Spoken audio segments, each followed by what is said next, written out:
Hi hi. இன்னைக்கு ரெண்டு promo வந்து ரெண்டுமே ஒரே விஷயத்தை பத்தி தான், வேர்ஸ்ட் பர்ஃபார்மன்ஸ்ன்னு. வேர்ஸ்ட் பர்ஃபார்மன்ஸ் சொல்றதுக்கு முன்னாடி பெஸ்ட் பர்ஃபார்மன்ஸ் சொல்லிடுறோம். பவித்ராவுக்கும் தீபக்கும் கொடுத்துருக்காங்க. தீபக் தான் அடுத்த வார கேப்டன் ஆகுறாரு. ஆமா ஆயிட்டாரு. இல்ல இதுல தெரியல, நம்மளுக்கு இன்னும் அந்த எபிசோடு வரல. பட் ரொம்ப கொடூரமா இருக்க போகுதுன்ற ஒரு விஷயம் மட்டும் தெரியுது. ஏன்னா மத்தவங்க எல்லாம் அட்லீஸ்ட் நல்ல பேர் வாங்கணும், ரெண்டு பேட்ச் கொடுக்கணும். ஆமா அதெல்லாம் பண்ண மாட்டாங்க. இப்ப எப்பயுமே பண்ண மாட்டாங்கன்னா நீங்களே வச்சுக்கோங்க அவரை, அவ்வளவுதான், ஒண்ணும் பண்ண முடியாது. எப்பயுமே என்ன சொல்லிட்டு இருந்தீங்க இந்த மாதிரி வந்து எப்படி சொல்லிட்டு இருந்தீங்க இந்த சென்ஸ், எப்பயுமே ஒரு கேப்டன் ஒருத்தவங்க ஆகுறாங்க அப்படின்னா அவங்க வந்து நல்ல பேர் வாங்கணும் ட்ரை பண்ணுவாங்க. அதுக்காக இந்த பக்கமும் நல்லவங்களா பேசி இந்த பக்கமும் நல்லவங்களா பேசி எப்படியாவது பண்ணணும்னு சொல்லிதான் இது வரைக்கும் முத்துக்குமரனோ சத்யாவோ அருணோ யார் இருந்தாலுமே பண்ணிருந்தாங்க. தர்ஷிகாவோ முத்துக்குமரனே கூட திமிராதான் இருந்தாரு. நீங்க சொல்றதெல்லாம் அது கடைசியில பட் கேர்ள்ஸ் சைடுக்கு சப்போர்ட்டுக்கு சொல்றேன், கேர்ள்ஸ் சைடுக்காக பேசுறதுக்கு நிறைய ட்ரை பண்ணியிருந்தாரு. ஆனா தீபக் அப்படி எதுவுமே பண்ண மாட்டாரு. ஏன்னா அவருக்கு இந்த சீசனோட வில்லன் ஆகணும் அப்படின்ற ஒரு நோக்கத்துலதான் வந்திருக்கிறதுனால விஜய் சேதுபதியே மதிக்க மாட்டாரு. அதாவது அதுவும் எப்ப அவர் மாறினார்னா வைல்டு கார்டு என்ட்ரி வந்ததுக்கு அப்புறமா அவர் என்னவோ மாதிரி கார்டு என்ட்ரி வந்தப்ப கூட அமைதியா இருந்தாரு. உடனே மாறினவர் அருண். இவருக்கு அந்த குண்டு ஒண்ணு கொடுத்தாங்கல்ல, அன்னைக்கு கடுப்பானவர் தான். அப்பதான் அதுவும் அதே வாரம் தான். பட் அவங்க உள்ள வந்த உடனே ஹைப்பானவர் நம்ம அருண். இவர் அவெல்லாம் கொஞ்சம் அமைதியா தான் பேசிக்கிட்டு இருந்தாரு. ரயான் கிட்ட இருந்து இவருக்கு இன்ஃபர்மேஷன் கிடைச்சிட்டே இருந்தது. அப்ப கூட ரொம்ப அவர் வந்து பின்னாடி பேசிட்டு இருந்தாரு, எல்லாம் பண்ணாரு. பட் எல்லாரும் அட்டாக்கிங் மோட்ல வர ஆரம்பிச்சு. எனக்கு நிஜமா நான் சொல்லணும், ஒரு பெஸ்ட் பெர்ஃபார்மர் அந்த பாய்ஸ் டீம்ல இருந்து ஒரு பெஸ்ட் பெர்ஃபார்மரா இவங்க எடுக்கணும்னா யாருமே அங்க பேசவே இல்லை, எல்லாருமே தண்டம். அதுல வந்து பேசிக்கிட்டே இருந்த ஒரு ஆளு வந்து தீபக்ன்றதுனால இவங்க கொடுத்துட்டாங்க போல இருக்கு. அது பார்த்தா ரயானும் தான் பேசிட்டே இருந்தாரு, ஜெஃப்ரியும் தான் பேசிட்டே இருந்தாரு. ஜெஃப்ரி நல்லா நக்கல் அடிச்சிட்டு இருந்தாரு. அவர் தான் பெஸ்ட் பெர்ஃபார்மர்னு கொடுத்துக்கலாமே. நக்கல் அடிப்பதில் சிறந்தவர் யார், விஷாலா ஜெஃப்ரியா? அது வரைக்கும் இந்த சைட்ல வந்து பவித்ரா கொடுத்ததை நான் ஃபுல்லா ஒத்துப்பேன். ஏன்னா நிறைய இடத்துல மஞ்சரி பேசிட்டே இருந்தாங்க, எல்லாம் ஓகே தான். பட் அவங்க அந்த தலைமை பொறுப்பு அப்படின்ற ஒண்ணு வச்சு கன்ஃபியூஸ் பண்ணிட்டே இருந்தாங்க. நான் தலைமை பொறுப்புல இருக்கதா இதை பண்ணல, இவங்களை வேற ட்ரிகர் பண்ணிக்கிட்டே இருந்தாங்க. பாய்ஸ் அவங்க யோசிச்சாங்களே ராணி யாருன்றதை யோசிச்சாங்களா? எல்லாத்தையும் இவங்களே தான். ஏன்னா அங்க பேச ஆள் இல்ல. ஆமா, பேச ஆள் இல்லன்னும் போது அது வாயை திறந்தாலே ஏடா கூட. எனக்கு என்ன புரியலன்னா டம்மி பீஸ எதுக்கு ராஜாவோ ராணியாவோ போட்டீங்க? நல்லா பேசுற ஆளை தானே போடணும், நல்ல ஐடியா குடுக்கற ஆளை தானே போடணும். தீபக் வர சொல்லியிருக்காரு, நீங்கள் பேசினால் உங்களுக்கு தமிழ் வரவில்லை என்றது வெட்ட வெளிச்சமாக தெரியும், அதனால் வாயை மூடிக்கொண்டு இருங்கள் மன்னா, நீங்கள் பேசாதீர்கள் மன்னான்னு சொன்னாராம். அது அப்ப இல்ல அவங்க இந்த சைட்ல சாச்சனா கூட, நான் சாச்சனா நீங்கள் பொத்தி கொண்டு இருங்கள் அந்த மாதிரி எல்லாம் கூட வார்த்தையெல்லாம் விட்டு இருந்தாங்க. இவர் வந்து இவங்க வந்து ஈஸியா ராஜாவையும் ராணியும் கமெண்ட் அடிக்கிறதும், ராஜா ராணி இவங்கள அடிக்கிறது இருக்கிறீங்களா கேட்டிருக்காங்க. அதான் அது மட்டும் கரெக்டா. பல்ஸ் ராணி இல்ல பவித்ராவை. இப்போ என்ன கேட்க வந்தேன்னா, இப்போ ராஜாவும் ராணியும் வந்து தளபதியையோ இல்ல வேலைக்காரர்களையோ இல்ல ஈஸியாவே வந்து அவங்களால கேள்வி கேட்கலாம்.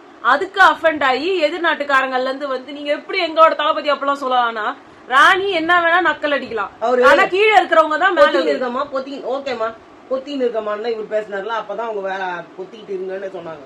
ஓகேமா மூடின்னு இருக்கேன்னு சொல்லிட்டு வார்த்தைய பார்த்து விடுங்க அப்படின்லாம் வந்து சொன்னாங்க. அதான் நான் சொல்றேன், தளபதி வந்து ராணி மதிக்கணும்ன்ற எந்த அவசியமும் கிடையாது. ஏன் ராணிய பொசிஷன் பார்த்தா அதுதானே. ஆனா தளபதி ராணிய மதிக்கணும், அதுதான் உண்மை. இவங்க எல்லாருமே நாங்க வந்து ஈக்குவல்னு லூசுத்தனமா பேசுறாங்க.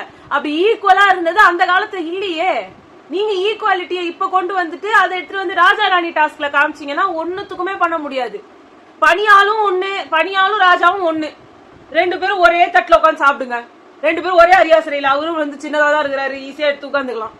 நீங்க என்ன நினைச்சிட்டு இருக்கீங்கன்னு தெரியல. அந்த இதுல பாடி லாங்குவேஜே ஒரு மாதிரி இருக்கு. தீபக் சும்மா இப்படி ஆடிக்கிட்டு நக்கல் பண்ணிக்கிட்டு ஒரு மாதிரி பர்மிஷன் கேட்டு உள்ள வரணும்னா உள்ள வரணும், டப்புன்னு வரணும், வராம உட்கார்ந்துட்டு இருக்காங்க.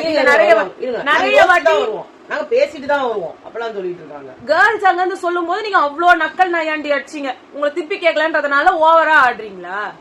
இது என்ன இதுன்னு எனக்கு புரியவே மாட்டேங்குது. இந்த சைடு கேர்ள்ஸ் அனுப்புனதுல இருந்து அவங்களால முடிஞ்ச அளவுக்கு எகத்தாளத்தின் உச்சகட்டத்துல பேசிக்கிட்டு இருக்காங்க. இன்னும் கேர்ள்ஸும் இந்த சைடு வந்துட்டு சுத்த மக்க என்ன சொல்றது மடசாம்பிராணி மாதிரி ஆயிட்டாங்க. எந்த டாஸ்க்லயும் ஒன்னும் பண்றது இல்ல. கூட வந்து இந்த 100 தோப்பு கரணெல்லாம் போட வச்சதெல்லாம் கொஞ்சம் ஓவர் தான். அவரு பேச பண்ணா நீங்க திருப்பி உங்களை பண்ண சொன்னாருன்னு வச்சுக்கோங்க, எவ்வளவு அழுவீங்க. நம்மளும் அதையும் தானே பேசிட்டு இருந்தோம். பின்னாடி முதுக வச்சுக்கிட்டு அப்படியே போனா சரியில்ல போ ஃபர்ஸ்ட்ல இருந்து வாங்க ஃபர்ஸ்ட்ல நான் என்ன சொல்றேன், டாஸ்க்ன்ற பேர்ல என்ன பண்ணும், ஒரு நாள் முழுக்க நீ எனக்கு தான் பணியாளா இருக்கணும், சம்திங் அந்த மாதிரி ஏதாவது பண்ணலாம்ல. ஏதாவது ஒரு இன்ட்ரெஸ்டிங்கா பண்ணலாம். இப்ப டான்ஸ் ஆட சொல்றீங்க, அப்புறமா அந்த ஒரே மாதிரி ஒரு இது கொடுத்து எல்லாரையும் பின்னாடி அவங்க சாதாரணமா இருக்கும்போது பண்றாங்க, டாஸ்க்னு வரும்போது லூஸ் மாதிரி பண்றாங்க. இந்த இடத்துல ஆக்சுவலா அவங்க கோட்டை தாண்டி இந்த சைடு வந்ததுக்கு அவங்கள பிழை கைதியா இங்கதானே வச்சிருக்கணும். கண்டிப்பா இதுதானே ஒரு நாட்டோட இது. எதிரி நாட்டுக்காரங்க ஃபாலோ பண்ணல. எதிரி நாட்டுக்காரங்க உள்ள வந்து இவங்க வந்து சமரசம் பேசுறாங்களாம். என்ன மண்ணாங்கட்டிக்கு சமரசம் பேசுறீங்க? ஆனா ஜெஃப்ரி அவங்க சொல்றாங்களே தவிர இவர் காலை இப்படி இப்படி ஆட்டுறது அந்த கோடு மேல அவர் மாதிரி நிறைய பண்றாரு. உண்மையா சொல்லணும்னா அவருக்கு வந்து தோப்பு காரணம் ஒரு பெரிய விஷயம் இல்ல, ஓகேங்களா? அதுதான் உண்மை. நம்ம அதை எக்ஸாஜரேட் பண்ணி நம்ம பேசுறோம். அவரு வந்து அசால்ட்டா இங்க இருந்து அங்க குதிக்கிறது, இங்க இருந்து அங்க குதிக்கிறது எல்லாமே பண்ணிட்டு இருக்காரு. பட் இவங்க சொல்ற கூடாதுன்றதான் நாங்க சொல்றோம். ஏன்னா அவர் பண்றதும் பயங்கர அதுல வேற காலைல உட்காந்து பேசிட்டு இருந்தாங்க 2 பேரும். நீ 100 கொடுத்துன வலிச்சுதாடா உனக்கு அப்படின்னு சொல்லி கேட்டாங்க. ஆமா எனக்கு வலிச்சுது அப்படின்னு சொன்னாங்க. அதை விட வந்து வேணும்னே தான் பண்ணேன், நான் வேணும்னே தான் பண்ணேன் அப்படின்னு சொன்னா, நீ நான் அதை விட எனக்கு அதுதான் வலிச்சுது அப்படி நான் பண்ணது வலிக்கல, அதான் உண்மை. அடுத்தது வந்து இவங்கள வேர்ஸ்ட் பெர்ஃபார்மன்ஸ்ல வந்து சௌந்தர்யாவையும் இவங்களையும் சிவகுமாரையும் போட்டிருக்காங்க. இது எனக்கு உடன்பாடு இல்ல. சௌந்தர்யா வந்து பணியால் அவங்க வாயே பேசக்கூடாது, அவங்க சைலண்டா வேலையை பார்க்கணும். அதுதான் பணியாலோட கத்திக்கிட்டு இருந்தாருன்ற ஒரே காரணத்துக்கு நீங்களா அந்த சைட்ல இருந்து ஒரு எக்ஸாம்பிள் எடுத்துக்கிறீங்கன்றதுக்காக இன்னொருத்தர நீங்க சொல்றதெல்லாம் கேவலமா இருக்கு. நான் சொல்றேன், இந்த டீம்ல ஃபர்ஸ்ட் பெர்ஃபார்மர் தர்ஷிகா. ஒரு மண்ணும் மண்ணல, ஒரு கேரக்டர் கூட கொஞ்சம் கொஞ்சம் இந்த வர்ஷினி பில்ட் பண்ணாங்க, அன்ஷிதா பில்ட் பண்ணாங்க, ஜாக்லின் பில்ட் பண்ணாங்க. அந்த மாதிரி உங்களுக்கு பண்றதுக்கு என்ன லவ்வர்ஸ் மாதிரி நீங்க சுத்தி அவ்வளவு கலாட்டா நடக்குதான். இவங்க 2 பேரும் அங்க உட்காந்துட்டு 2 பேரும் ஒருத்தருக்கு ஊத்திக்கிட்டு தனியா கண்டென்ட் பண்ணிட்டு இருந்தாங்க. சத்யா கூட ஏதோ பண்ணாரு, ஆனா தர்ஷிகா ஒண்ணுமே பண்ணல. அவருக்கு கேரக்டரே இல்ல, அவரா ஏதோ ஒண்ணுத்த பண்ணிட்டு அது கலை பண்ணணும், அந்த கலை இரவு பண்ணணும் அவங்க தான் சொல்லிட்டு இருந்தாரு. அவர் சொன்னாரே தவிர பண்ணவே விடல தீபக் சாரு. சத்யா அப்புறம் இல்ல இவரு நம்ம சிவகுமார் பத்தி சொல்லலாம். சத்யா சொல்லிட்டு இருக்க. சத்யா அவங்களால முடிஞ்ச எல்லாத்தையும் அவரோட சைட்ல இருந்து எல்லாத்தையுமே அவராவது ட்ரை பண்ணாரு. இவங்க அதை கூட ட்ரை பண்ணல தர்ஷிகா. சோ சௌந்தர்யாக்கு கொடுத்ததுக்கு பதிலா அந்த ஃபர்ஸ்ட் பெர்ஃபார்மர் போயிருக்க வேண்டியது தர்ஷிகாக்கு. நீ உட்காந்து வாய் கிழிய பேசுறாங்க சிவகுமார பார்த்து. நீங்க என்ன பண்ணீங்க? ஒண்ணுமே பண்ணல. இந்த வாரம் டோட்டல் வேஸ்ட். 2 வாரமாவே என்ன பண்ணாங்க? அடுத்தது வந்து இந்த கேர்ள்ஸ் சைட விட்டுட்டு அடுத்து பாய்ஸ் சைட பார்த்தோம்னா அங்க சிவகுமாருக்கு கொடுத்திருக்காங்க. சிவகுமாருக்கு என்னத்துக்கு கொடுக்கணும்? அவரை விட ஃபர்ஸ்டா அங்க ஜெஃப்ரி அவர் பேர் ரஞ்சித் இருந்தாரு. ஒண்ணுமே பண்ணல. அவர் ஸ்டார்டிங்ல இருந்தே ஒண்ணுமே பண்ணல. ஏதோ கேரக்டரைசேஷன் எல்லாம் சொன்னாரு. மேக்கப் தான் வந்து என்னமோ ஜாம்பி, சாஸ்திரா சொன்ன மாதிரி ஜாம்பி மாதிரி ஒரு மேக்கப் போட்டிருந்தாரு தவிர்த்து அவர் எதுவுமே பண்ணல. அவராது இங்க அங்கே நந்து நின்றா பத்தாது. இல்ல நான் சொல்றேன், நந்து நின்றா பத்தாது, ஏதாவது பண்ணணும். ஆனா ரஞ்சித் ஒண்ணுமே பண்ணல. அருண் என்ன பண்ணாரு? நக்கல் அடிச்சு நின்றாரு. வேற என்ன பண்ணாரு? என் காதலியை நான் திருமணம் செய்து கொள்கிறேன். ஒரு ஆனந்தி வந்து போய் ஒரு இந்த சைடு அந்த சைடுன்னு ஏதோ பண்ற எஃபோர்ட்ட கூட அருண் எடுக்கல. அடுத்து வந்து விஷால் குக்கு பண்றது, நான் சமைக்கிறேன் அப்படின்னு அந்த பக்கம் போனதை தவிர்த்து விஷால் என்ன பண்ணாரு? இவங்க எல்லாருமே வர்ஸ்டா இருக்கும் போது சிவகுமாருக்கு மட்டும் நீங்க ஏன் குடுக்குறீங்க? அந்த டீம்லயே 4 பேர் தான் நல்லா பண்ணது சென்ஸ் லவ்ட்டி கத்தினாவது இருந்தாங்க. இன்னும் சொல்ல போனா வர்ஸ்ட் பெர்ஃபார்மர் ராணவுக்கே கொடுத்துருக்கலாம். அவர் ராஜாவா என்ன பண்ணாரு? இந்த பக்கம் சாச்சனாக்கு கூட கொடுத்துருக்கிறதுக்கு கொடுக்கலாம். பட் அவங்க ஏதோ பேசினாங்க. ஆனா சாச்சனாவும் பேசினாங்க, அது இல்லன்னு சொல்ல முடியாது. அங்க ராணா ஒண்ணுமே பண்ணல. ராஜமாதா வந்து மன்னிப்பு கேட்கறாங்க. நீங்க ஏன் மன்னிப்பு கேட்கிறீர்கள்? நீங்களா பேசுனீங்க அப்படின்னா என்ன அர்த்தம்? என்னைக்குமே ராணி வந்து எல்லாம் ஒரு மண்ணும் புரியாத முட்டா பீஸ் எல்லாம் வந்து உட்கார வச்சிருக்காங்க. ராணி எப்பயாவது வந்து மன்னிப்பு கேட்பாங்களா? ராணிக்காக தான் யாரும் வந்து மன்னிப்பு கேட்பாங்க. ராணிக்காக சரண்டர் ஆவாங்க. ராணிக்காக ஒரு ஆளை அனுப்பி நாங்க மன்னிச்சிருங்க. உங்களுக்கு ராஜமாதாவே வந்து சொல்றாங்க, நீங்கள் ஏன் கூறுகிறீர்கள், அவர்களை கூறுங்கள்னா என்ன அர்த்தம்? எல்லாம் கூறு கட்டு போயிருக்கிற மாதிரியே இருக்குது. அதே மாதிரி அந்த சைட்ல தளபதியோ இல்ல யாரோ வந்து தீபக் மாதிரி தெரியல, முத்துக்குமரன் மாதிரி இருக்குது. இந்த பல்லக்க குடுக்கறது குடுக்காது பண்றது பண்ணாது எல்லாத்துக்குமே மன வளர்ச்சி இல்லாதவரு. உங்க கேரக்டர் உங்களால நிக்கவே முடியல. முத்துக்குமரனுக்கும் ஒவ்வொருன்னு பண்ணின்னு இங்க இருந்து போய் சமையல் பண்றேன், நான் சமையல்காரன் எப்படி நீங்க வந்து மனநலம் குன்றியோம்னா எங்களோட இதுல நாங்க வச்சு போனீங்க. அப்புறம் பார்த்தா அவர் இங்க இருந்து அங்க எதிரி குதிக்கிறாரு, அங்க இருந்து இங்க எதிரி குதிக்கிறாரு. நல்லா பேசுறாரு. என்ன நினைச்சிட்டு இருக்கீங்க முத்துக்குமரன்? நீங்க படத்துல நடிக்கணும்னு நினைக்கிறீங்கனாலோ இல்ல நீங்க வந்து என்டர்டெய்னரா வரணும்னு நினைக்கிறீங்கனாலோ ஒரு கேரக்டருக்கு நீங்க ஸ்டிக் ஆனாதான் முடியும். அந்த இதுல ஒரு கேரக்டர் தானே ராஜா ராஜா வந்து அடுத்த நாள் வந்து படத்தளபதியா பேசியிருந்தாலோ இல்ல இவரு போய் ராஜா உட்காந்துருந்தாலும் எப்படி இருக்கும்? அது மாதிரிதான் நீங்களே முரணா இருக்கீங்க. கேர்ள்ஸ் டீமை சொல்லும் போது உங்களுக்கு மத்தவங்களெல்லாம் உங்களுக்கு குறை சொல்ல முடியுது. உங்க முதுகு நீங்க பாக்குறதே கிடையாது. இஷ்டத்துக்கும் பண்ணிக்கிட்டு இருந்தீங்க. திடீர்னு பார்த்தா இங்க இருந்து அங்க குதிக்கிறீங்க, அங்க இங்க குதிக்கிறீங்க. நான் தான் பேசுவேன்றாரு. இவரு நல்லா பேசுவாருன்றதுனால சரி மக்களே டீல் பண்ணிக்கோங்கன்ட்டாங்க. இப்ப நீங்களே சூஸ் பண்ண கேரக்டர் தான் பைத்தியம். நீங்களே சொல்லுங்க, நான் தெனாலிராமன் மாதிரி நான் மாறிட்டேன், நான் நடிச்சேன், ஏதாவது ஒண்ணு சொல்லுங்களா? நான் அதுக்குதான் காளிதாசர்னு சொன்னேன். அந்த இது கூட அவங்களுக்கு மூளை வரல. பைத்திய மாதிரி இருந்துட்டு அடுத்த நாளே வந்து எனக்கு ஞானோதயம் பிறந்தது, நான் வந்து புலவர்னு போட்டுக்கோங்களேன். உங்களையே மக்கள்ல தானே புலவரும் இருப்பாங்க. ஏதாவது ஒண்ணு இல்ல, நீங்க அந்த இது தருமி மாதிரி நீங்க ட்ரை பண்ணிருந்தீங்கன்னா அதையாவது பண்ணிருக்கணும். எதுவுமே இல்லாம நான் பாட்டுன்னு வருவேன், திடீர்னு கேரக்டர் சேஞ்ச் பண்ணிப்பேன்னா உங்களால ஒரு கேரக்டருக்கே ஸ்டிக் ஆக முடியல. அப்படி பார்த்தா அதுதான் வந்து ஒரு வர்ஸ்ட் பெர்ஃபார்மன்ஸ். இப்போ வர்ஸ்ட் பெர்ஃபார்மர் தானே கேக்குறாங்க. ஒரு கேரக்டர்ல ஸ்டிக் ஆக முடியாததுமே வர்ஸ்ட் பெர்ஃபார்மன்ஸ் தான். இவர் காலைல ஒண்ணு பண்ணாரு, சாயந்தரம் ஆன உடனே நான் தான் வந்து கலைஞன், நான் தான் வந்து இந்த இதெல்லாம் செய்வேன். மனநிலை சரியில்லாதவங்க, அதாவது தன்னோட நிலையில இருந்து தவறியவர்கள் அப்படின்ற மாதிரி தானே அவர் பண்ணாரு. அவர் எப்படி கலை பொருட்கள் உட்காந்து அவர் செஞ்சுக்கிட்டு நல்லா அவங்களுக்கு எல்லாம் பேரம் பேசிட்டு இருந்தாரு. இது எப்படி நீங்க இதுக்கு இவ்வளவு போடலாம்? அதுதான் ஜாக் சொன்னாங்க, அவருக்கு பேச தெரியுது, சும்மா இடக்கு மடக்குன்னு எங்களுக்கும் பேச கத்த தெரியும். அவங்க போடுறாங்கன்னா அவங்களோட விட்டணும், நம்ம ஆர்கியூ பண்ணக்கூடாதுன்னா. நீங்க ஏதாவது படை தளபதி கிட்ட இந்த மாதிரி எல்லாம் போய் ஆர்கியூ பண்ண முடியுமா? வெட்டிடுவாங்க. அது மட்டும் இல்ல, இவர் எந்த கேரக்டர்ல பண்ணாலும் நான் கரெக்டா ரூல்ஸ் ஃபாலோ பண்ணுவேன்னாரு. எந்த ரூல ஃபாலோ பண்ணிருக்காரு? வாயில முதல்ல பேசாம இருக்காரு. பிக் பாஸ் ஜட்ஜோட முடிவு தான் கடைசின்னு சொன்னா ஜட்ஜையே நீ உட்கார்ந்து கேள்வி கேட்கற ஆளா இருந்தீங்கன்னா அது எப்படி கரெக்டா இருக்கும்? அவங்க டீமும் அதுக்கு வந்து ஒத்துழைக்கும். அவர் அது ரொம்ப அறிவாளி. நீங்க இது நல்லாவே இல்ல. இந்த டாஸ்க் முடிஞ்சு அதுக்கப்புறமா இப்ப உட்காந்து எல்லாரும் அவங்கள சொல்றாங்க பாருங்க, நீங்க உங்களோட இதை வந்து ஒளிவு மறைவு இல்லாம நீங்க நேரடியா அவங்களுக்கான விமர்சனங்களை வைக்கணும்னு சொன்னா அதுக்கு வந்து உப்பு வந்து எங்க வீட்ட உங்களுக்கு ரோஷன்றதே இல்லையா? எங்க வீட்டு உப்பு சேர்த்து கொடுக்குறோம், அப்படியாவது உங்களுக்கு ரோஷம் வருதான்னு பாக்குறீங்கன்னா என்ன நினைச்சிட்டு இருக்கீங்க தர்ஷிகா? நீங்க இது ரொம்ப ஓவரா பர்சனலா போகுது. தப்பான வார்த்தை. இது என்ன சொல்றேன், இவ்வளவு நாள் பெஸ்ட் பெர்ஃபார்மர் இது இப்படிதான் பண்ணிட்டு இருக்கீங்களா? நீங்க ஏன் வாய்ஸ் அவுட் பண்ண மாட்டீங்கன்னு சொல்றதுக்கும் உங்களுக்கு ரோஷம் எங்கன்னு கேட்கறதுக்கும் எவ்வளவு வித்தியாசம் இருக்கு தெரியுமா? ரோஷனா முதல்ல அவருக்கு என்ன, அவங்களுக்கு முதல்ல என்னன்னு தெரியுமா? கோபம் மட்டும் ரோஷம் இல்ல. ரோஷன்றது என்ன சொல்றது, உனக்கு எல்லாத்தையும் விட்டுட்டு எல்லாத்தையும் விட்டுட்டு நீ வந்து ஒருத்தர் கால்ல போய் விழுந்து தரங்கெட்டு போய் கால்ல அடிமையா உழறதுக்கு பேர் தான் ரோஷம் கெட்டவன்னு சொல்லுவாங்க. சுத்தமா தனக்குன்னு ஒரு கொஞ்சம் கூட ஒரு செல்ஃப் ரெஸ்பெக்டோ இல்ல தனக்குன்னு ஒரு சுயமரியாதை, அதான் அது ஒண்ணு இல்லாதவன் அப்படின்னு வந்து சொல்றதும், ஸ்பைன்லெஸ் அப்படின்னு சொல்றதா அந்த ரோஷம் கெட்டவன் சொல்றது. அந்த ஒரு வார்த்தை நீங்க அங்க பயன்படுத்துறீங்களா? அவர் அப்படி என்ன பண்ணாரு உங்களுக்கு? இல்ல அவர் அப்படி என்ன பண்ணல ரோஷம் கெட்டு? இல்ல அவங்களுக்கு ஏதோ அங்க நடந்துருக்குது, அது நமக்கு தெரியல, அவ்வளவுதான். அப்படியே இருந்தா கூட அவர் கோவம்ன்றதுதான் அவங்க அப்படி பேசுறாங்க. உங்களுக்கு எது நடந்தாலும் நீங்க கேட்க மாட்டீங்க, அவ்வளவுதான். நீங்க என்ன கேட்பீங்க? அதான் நான் கேக்குறேன். தர்ஷிகா என்ன பண்ணீங்க?